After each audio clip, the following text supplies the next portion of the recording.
The presidential race remains a toss-up in the Old Dominion. The latest Rasmussen report out today, a telephone survey of likely Virginia voters finds Governor Romney with 50% support to President Obama's 48%.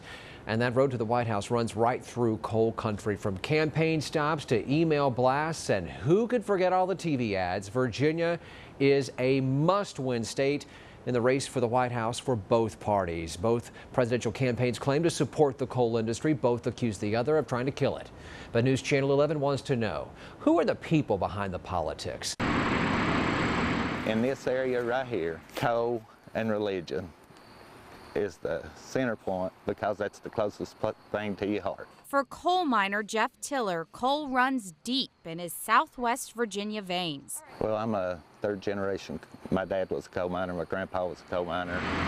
It's demanding work. You're in low coal and you're always on your knees. You're always crawling around. But the payoff is good, especially for a man without a college education with a wife and 2 kids at home in Hayside. It's a great job. We like our soup, beans, fried potatoes, cornbread, pork chops. We grill out quite a bit too. Coal is actually what drew Jeff's wife Susan to him initially. It was exciting to be, with somebody who was a coal miner. And she remains very thankful for the income it provides her family. I'm comfortable with the life we live because I wouldn't want to live anywhere else. Still, like every coal miner's wife in Appalachia, she worries about Jeff's safety. If he's 15 to 20 minutes late, things start going through your head that, are they all right? Have they had an accident today? Or, something like that.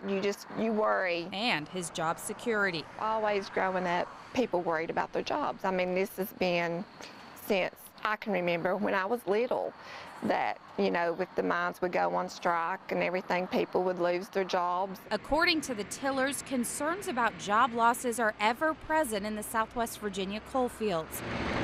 Worries that will drive their decisions at the ballot box in November. I hope whoever becomes president, that I'm able to get up every morning, go to work, my kids go to school. I don't have to worry about being laid off. Signs of Campaign 2012 are all over the hollers and hillsides of Southwest Virginia. But for the Tiller family, they wonder if either side really has their best interest at heart. They put us out here and they say, we're going to take care of all this, and we're going to fix the problems. But then the next election, you're sitting and you're looking at the same billboard with the same headline on it.